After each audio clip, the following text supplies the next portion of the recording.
Alright, so medyo nakakaloka ito. Kakaahon lang mula sa ilog, okay? Sa gilid ng Malacanang yung ating source. And ang sabi niya, hindi totoo na walang magiging pambato itong si Ngagba sa 2028 election.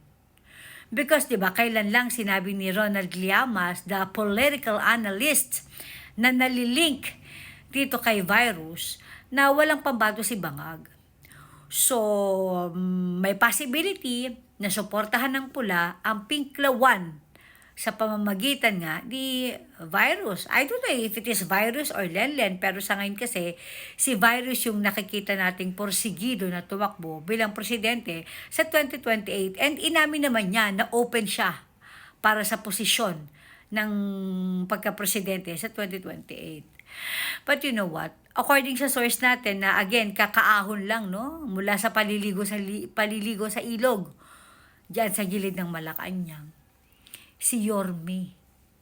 Si Yorme ang napipisil ni Ngagba na tatakbo bilang Pangulo under his administration. But of course, hindi natin ito pwedeng masiguro because nangako si Isko na hindi niya iiwan ulit ang Manila katulad ng una niyang ginawa. According kay Yorme, tatapusin niya yung third term ng pagka-mayor niya sa Manila. Hindi niya raw ito iiwanan hanggat hindi ito nagiging maayos at talagang matino. But you know, when money speaks, hindi natin masasabi, baka mabago. Kasi, remember Joel Chua? Nung bagong upo sila sa posisyon, di bang ingay ni Yorme sa korupsyon, lalo na sa building na pinatayo ni Chua doon sa sa gilid ng kalsada.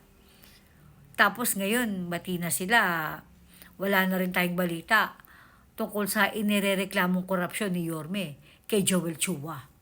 Well, kung pista sila, okay naman yun, maganda naman yun. Kaya lang sana, yung korupsyon na ipinaglalaban, laban dito kay Joel Chua, bakit parang nanamlay na? Alright? I hope mali ako na iniisip. Anyway, according nga sa source natin, na nandiyan lang sa gilid-gilid ng Malacanang, dahil doon naliligo yun sa ilog, sa tabi ng Malacanang, ayun nga ang kanyang narinig. Parang si Yorme ang napupusuan ni Ngagba sa 28. Well, let's just wait and see. Hindi pa rin naman natin sure hanggat hindi ito ina-announce ng presidente. Alright, antayin natin. Si Yorme nga ba? O si virus? Kasi pagdating kay Tamba, wala nang pag-asa. Masyado nang madumi. Lub-lub na sa putikan ang pangalan at ang imahe ni Tamba. Kaya yung pangarap niya na maging presidente o i-endorse siya ni BBM bilang presidente, malabo na. Malabo pa sa tinta ng pusit. Malabo na yan. Abangan natin. Malalaman natin yan pag in-announce talaga ni BBM sa susunod na mga araw. Alright.